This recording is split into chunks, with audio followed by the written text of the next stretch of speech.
Hello! In this video we are going to be learning about rational exponents and more specifically negative exponents and fractional bases. So what does that even mean? That means I'm basically going to be taking a fraction, so raising a fraction to a power that is a fraction that also happens to be negative or can be negative. Okay, so I listed out some steps for you. And this is kind of how I like to go through every problem. So first thing we want to look at is if I have a negative exponent, I'm going to move the base depending on if my negative exponent is in like the top or the bottom. And I'll kind of go through that when I'm doing an example. And I'm going to make the exponent positive. So if my negative exponent's in the numerator, I'm going to move my base to the denominator and my exponent's going to become positive. If my negative exponent's in the denominator, I'm going to move my base to the numerator and my exponent's going to become positive. Okay, next I want to separate the exponent. I want to make it a fraction that's raised to a power. So I'm looking for like something that's 1 over whatever the denominator was, raised to the power. So instead of having just y over x, I'm going to make it 1 over x times whatever y is. And that'll be more clear when we do an example so that you understand why we're going to do that. Then I'm going to actually evaluate this 1 over x part first.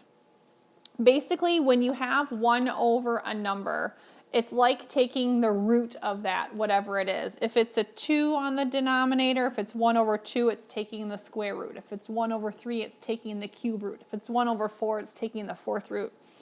So you want to ask yourself this question: what number multiplied by itself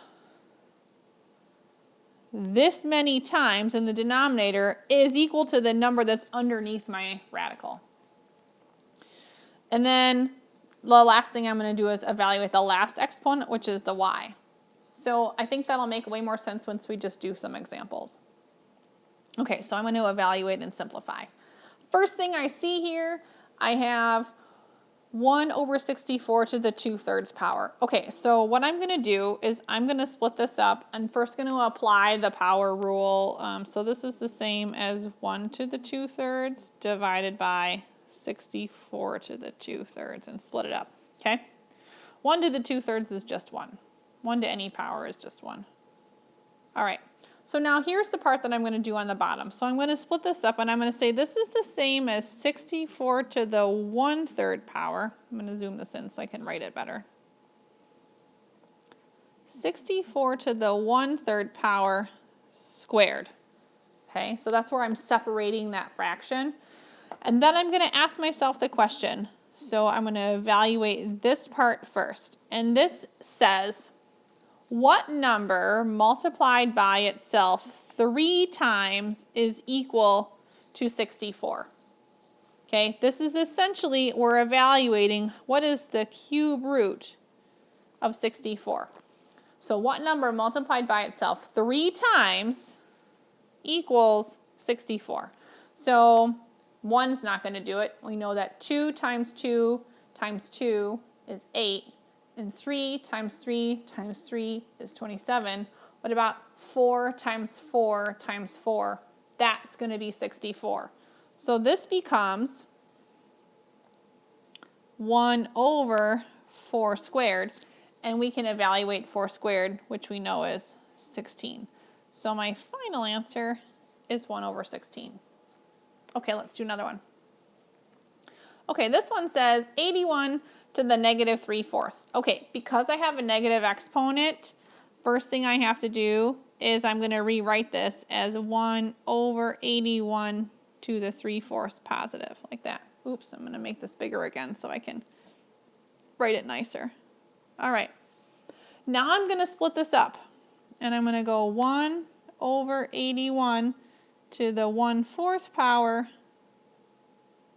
to the 3rd power. Okay, now this is the same as asking what is the 4th root of 81. In other words, you're asking yourself the question, what number multiplied by itself 4 times equals 81? Okay.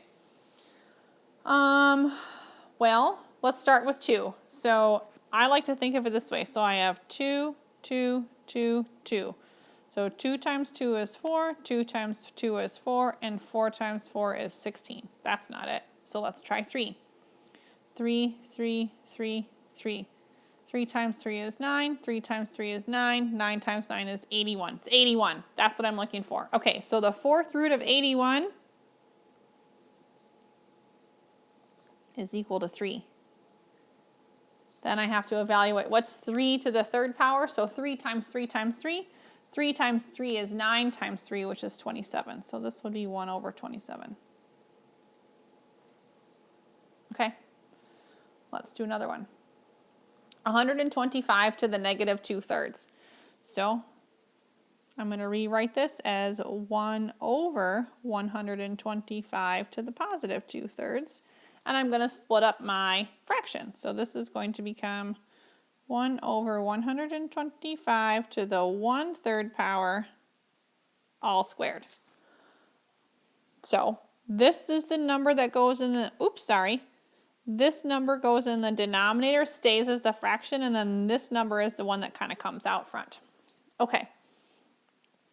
So now this is the equivalent right here. 125 to the 1/3 power is the equivalent of the cube root of 125. So you're asking yourself the question, what number multiplied by itself 3 times is equal to 125? Well, I'm going to try 5. So I got 5 times 5 times 5. So 5 times 5 is 25 times 5 is 125. Perfect. So I know that this answer is going to be 5. Then I still have to deal with this squared. And I know that 5 squared is 25. So 1 over 25 would be my final answer. Okay, I got one more example for you down here. This one is a tad bit different because it's already a fraction and it's raised to a negative power. So we're going to apply the fraction rule here. So when I have a fraction raised to a negative power, ultimately what happens is my fraction flips over, but I'm going to show you the long way, okay? So this becomes 1 to the negative 2/5 over 32 to the negative 2/5. But when I have a negative exponent, I have to move it from the wherever it is to the opposite part of the fraction. So what happens is my 32 is going to come up here and my 1's going to come down here. So this becomes 32 to the 2/5 and this becomes 1 to the 2/5. So what happens is when you have a negative exponent with a fraction, you take your fraction and you flip it over and raise it just to your positive exponent, okay? So that's why. All right, now we know that 1 to any power is 1, so we're going to deal with this 32 to the 2/5. So this becomes 32 to the 1/5 power all squared. This part right here is saying what is the 5th root of 32, or what number multiplied by itself 5 times is equal to 32. Well, let's start with, we can't use 1, that's not going to be helpful, so let's start with 2. Okay, so I have 2 times 2 times 2 times 2 times 2. 2 times 2 is 4, times 2 is 8, times 2 is 16, times 2 is 32. So the answer is 2. Oops, I'm running out of space. Let me move these guys around. Okay, so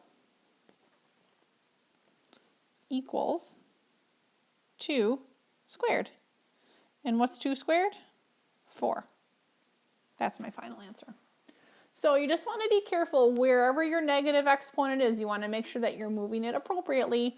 And then always evaluate this, the fraction part first. Use that denominator first and then do the numerator when you're evaluating. Let me know if you have any questions. Good luck.